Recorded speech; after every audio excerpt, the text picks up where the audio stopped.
What's up, everybody? On this week of The Fight Life, we went down to Syndicate Mixed Martial Arts and hung out with Jordan Joseph a little bit, talk about his upcoming fight at Tuff N Uff on June 7th.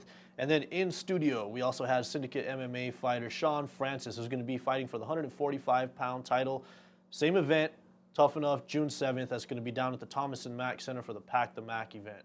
But let's go ahead and jump straight into this. Going down to Syndicate MMA with Jordan Joseph.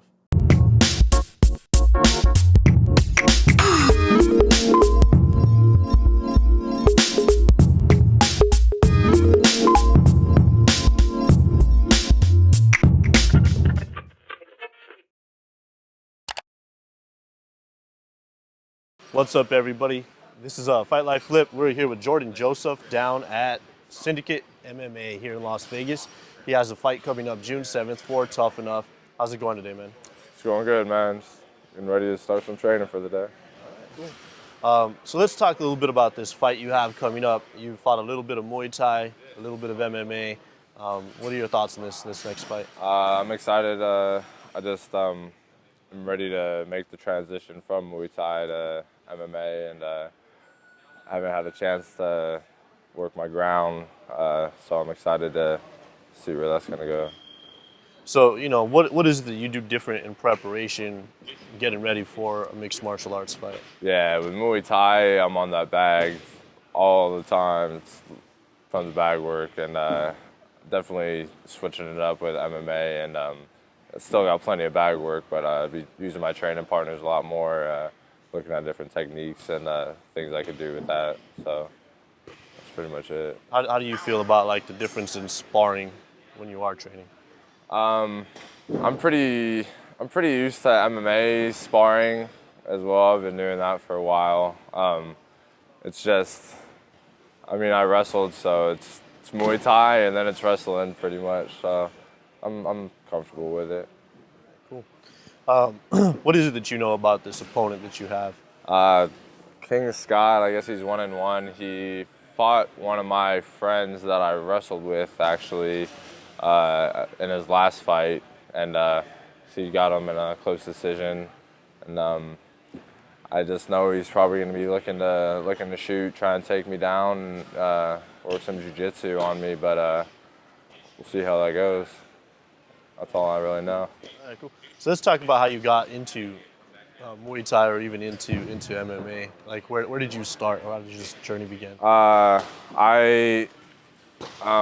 Vegas High School, my friend just always was talking about jiu-jitsu and just trying to do it, and we used to sneak into the wrestling room and just roll around, try different things there. And the coach like caught us one time and was like, "Come to wrestling practice." So I stopped playing football and started wrestling. I just wrestled for 3 years there, and I started a CSN team for wrestling, a little club team, and we ended up training here.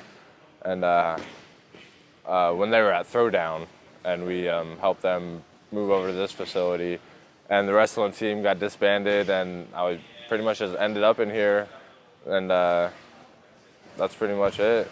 Once the wrestling was over, it led right into MMA at this gym, and it's what I wanted to do, so I did it.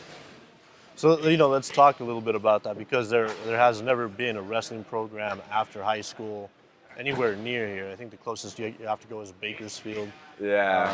Cal State. So what was that like to kind of get something like that started at a grassroots level? It felt good. I wish we could have got it going a little bit more. We just didn't have the support, and people aren't, obviously the wrestling isn't as big as most of the other collegiate sports out here, but it's definitely getting bigger in Nevada for sure, with the youth teams coming up. So hopefully next 5-10 years or something, have more teams popping up. But how is it that you think a guy like Daniel Cormier, you know, Dan Henderson, a lot of these guys that are high caliber are changing the face of that? Even John Jones, who wrestled in high school. I think what they're doing is awesome, just because they're all dominating with their wrestling and abilities, and at the top level, and it shows younger kids that it's necessary, and it's great skill and great sport to learn. And I think the sport of wrestling teaches a lot of things that other sports don't, and just in life in general and stuff, and just the hard work, the amount of work you have to put in if you want to be good is ridiculous, and I think it teaches young kids good lessons. Aside from that, what is a specific lesson that you bring into mixed martial arts that you learned from your wrestling background? The work ethic.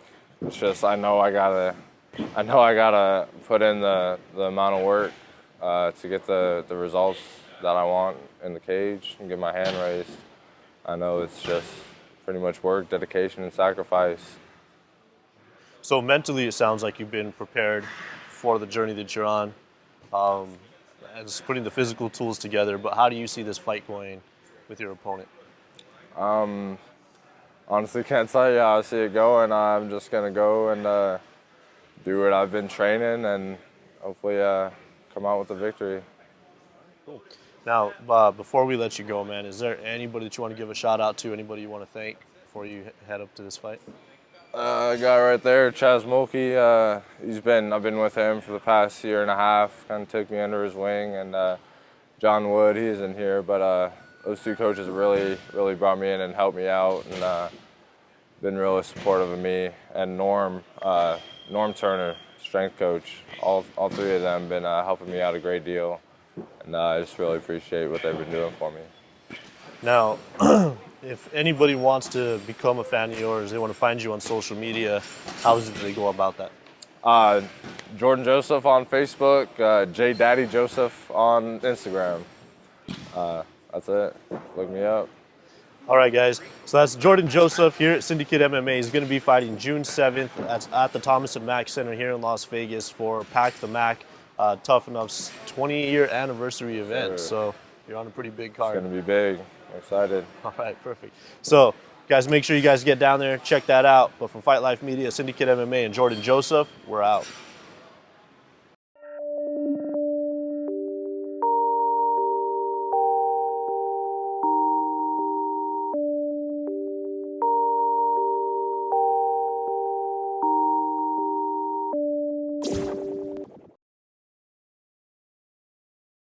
What's up, everybody? Welcome to Fight Life Studios. We are here with Sean Francis. He is going to be fighting for the 145-pound title at Tuff N Uff on June 7th for the Pack the Mack event, the 20-year anniversary of Tuff N Uff. That's right. All right. So you are fighting for a title. That's right. You've been around for a little while. What does that mean to you, man? Man, it's been 4 years in the making is what it means, you know? I've worked a really long, hard time for this, worked at all different gyms with different coaches. I've seen the whole Vegas experience for Las Vegas fighters out here. I've trained with just numerous great coaches and put a lot of heart and soul into this. You know, a lot of broken bones, a lot of sweat, a lot of different things.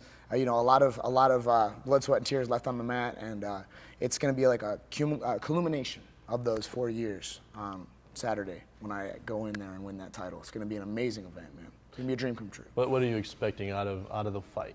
Out of the fight, I expect to get my hand raised, man. I want to see that belt around my waist or above my head. You know what I mean? And that's what I expect, man. Is just to become the champion. That's what I'm going to do. You know what I mean? There's no ifs or maybes. I'm going to win this fight. Okay. Let's talk about your opponent. What do you know about him? And you know. My opponent's a younger guy, very talented. You know, his name is Ian Lujan. He's from Cobra Kai Jiu-Jitsu. He's got good boxing. He actually has the Tuff N Uff record at this point in time with a 4-second knockout, which is, of course, very impressive. But, you know, I think that where he kind of lacks is with the experience. He's a younger guy. You know, I was an airborne ranger. I've served our country overseas. I've, you know, done the whole experience. You know, I was raised up in Detroit, and it's not going to be, no matter what, man, I'm looking at a victory, man. No matter who's in front of me, regardless of the opponent. If something happens to Lujan and I fight somebody different, I'm going to be ready for any obstacle, any challenge that comes on June 7th. Right. So when you go into your background a little bit, you've trained with some pretty famous boxers. out of some of the great gyms in Detroit. Let's talk a little bit about that. Well, Kronk Gym, man, Manuel Stewart, Angel Carballo, all sorts of cats back at Kronk. It's been so long since I've been back over there. But that was what really kind of made me fall in love with just the art of pugilism, you know what I mean? The art of fighting, the discipline that comes with it, and the change in your character. It really did save my life, you know what I mean? To add to that, I come from a family of black belts. I've been around martial arts my whole life. I've wrestled a lot, like in high school and whatnot, and I've just got a love for this. I've just got a love for this, man. I was in the service for 4 years. I came out, and this has been my dream, right? This has been something I've literally lived for, and it's been 2 years. It was 2 years before I actually took my first fight, my first amateur fight. I wanted to make sure that I could go out there and press and really kind of, make this dream happen the way that I've kind of visualized it and seen it. You know what I mean? It's amazing to see it, really kind of rolling along and happening, So you have that experience from coming from a martial arts background, training in great gyms. You've trained in some great gyms out here. Oh, yeah. And then you have your service, your time in the service. What do you think those things have done to mentally prepare you for anything that you have coming forward?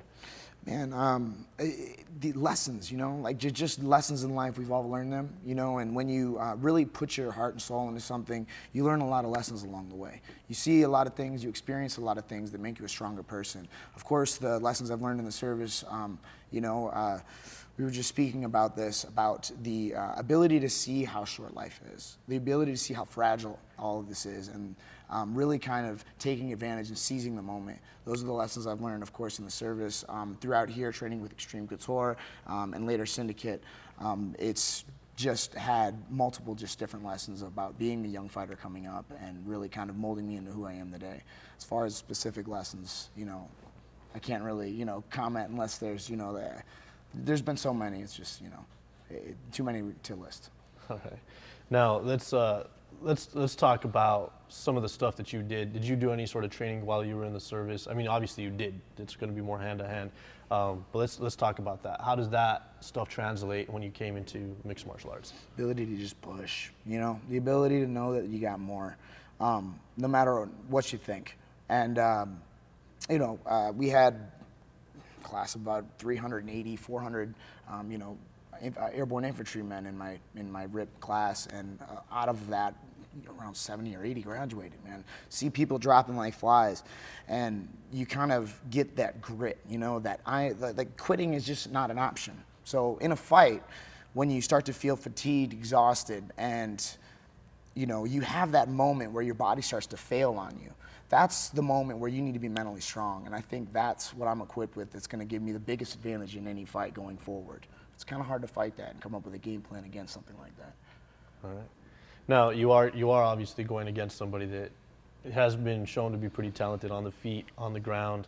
You talked a little bit about, your expectations with that. What is it that you think is the major difference when you talk about life experience and the gym experience? Obviously, he has a lot of gym experience and fight experience, but do you think that life experience plays through a little more? Yeah. I mean, if it goes in long enough, it's going to get to that point where, the both of us are going to have to really dig down, and we're going to have to kind of dig into that tank, and I believe that that's my advantage. Who knows what's going to happen in the fight, man? It's chaos in there, but ultimately, you come in with that confidence, you come in with that self-assurance, and, your own self-esteem, man, and you usually do pretty well. I feel like this is going to be like the proudest, best moment of my life, man. I've dreamed of since being like a little kid to hold a belt over my head, you know what I mean, and just be a champion and internalize that. It's been something that I've been striving for and shooting for so long, man. I mean, I can't even remember what the question was. I trailed off. I'm excited about this, man. It's going to be an awesome experience. So, let's talk about coming from a place like Detroit. It's a very, boxing-centric city. Boxing is usually a path that a lot of people in specific areas of the country tend to take that path as opposed to anything else. Why mixed martial arts? I got out of the Army at 24, and I did a lot of boxing, but there was also Muay Thai and Jiu-Jitsu. I started kind of seeing the differences in mixed martial arts and boxing. When I got out, I looked at it like I'm 24 years old, and in boxing years, that's ancient, to get started with a pro boxing career. I didn't have that many amateur fights, you know what I mean? And, I was just kind of MMA is something that's possible. You know what I mean? Like ultimately, you want to make goals that are high. You want to try to live up to a very high standard and have an awesome life. But ultimately, you got to make goals that are reachable. And I didn't see boxing as something that would be reachable for me. You know what I mean? So starting at 24, I saw mixed martial arts and the experience that I've gained through boxing, and of course wrestling, karate, and all these other backgrounds. I kind of saw that as an ability, a way of kind of getting out there and really achieving that dream of becoming a champion. And also, I always wanted to be a professional wrestler. And unfortunately, I only grew up to be like 5'6", 5'7". So that's another big reason as well. Is I just wasn't big enough to be a pro wrestler. So I was like, you know what, this is the path I'm gonna. I don't know, man. There's a lot of pro wrestlers that are small Mexican guys, Well, the now, high flyers. Right, you got your Daniel Bryans and all the little guys now, and it's like I'm already 28, man. You know, like I'm already in this MMA stuff. So but ultimately, you live that same dream. Ultimately, it's a dream of being a champion, and I get to relive it. I get to actually achieve it, man. So, why not like take advantage of it and really like make this night a really special night, man. Just kind of like really get out there and do the damn thing. All right, so you're taking the first step towards, accomplishing all the things that you want. Obviously, that's going to be that Tuff N Uff title. Right. Why don't you tell everybody where they can find the event? Let them know how they can find you on, social media or anything like that. Also. Well, you could look me up on Facebook, of course, Sean Francis. Don't really use Twitter too much, unfortunately, so, obviously Facebook is kind of where to find me. All my fights are posted on Facebook. Also, the Tuff N Uff event on Saturday is going to be the 20th anniversary, as you already mentioned. It's going to kind of be, we're trying to pack the MAC, as you said. We're trying to get the largest attendance record, or the attendance record, I'm sorry, for amateur mixed martial arts. So if you guys are interested in coming out, come over to the Thomas Mack Center Saturday. Doors open at 6, fights start at 7. One of the main events, come out and check me out. I believe you get you bring some canned food and they let you in. It's a free event. Free event, people. Get out there and support. There's going to be a lot of good local talent, and it's going to be an awesome night. Just want to give a quick thank you to all my coaches who've helped me with this fight. Of course, everybody at Syndicate MMA, all my training partners, John Wood, John Gunderson, my boxing coach, Gil Martinez. Love you, man. Norm Turner, big ups to Norm Turner, strength and conditioning coach. He's one of the most underrated strength and conditioning coaches in the game. Thank you, Norm. Thank you, guys. You guys prepared a champion. Looking forward to going in there and making you guys proud. Thank you so much, and see you Saturday. All right, so we'll definitely be there. We're definitely looking forward to catching your fight, man. Thank you. And we definitely want to thank you for taking the time and being on. Absolutely, awesome. man. It's so an honor. Sean Francis, everybody. All right, everybody, thank you for watching this edition of The Fight Life. We want to thank our guest, Jordan Joseph, for taking some time out of his training to hang out with us. And of course, a big thank you to Sean Francis for coming down to the studio and hanging out and talking to us about this upcoming title fight that he has. As always, make sure you guys stay tuned in for all these great guests that are going to be coming up in the next couple of weeks. And as always, without you, there is no us, and you are Fight Life Media.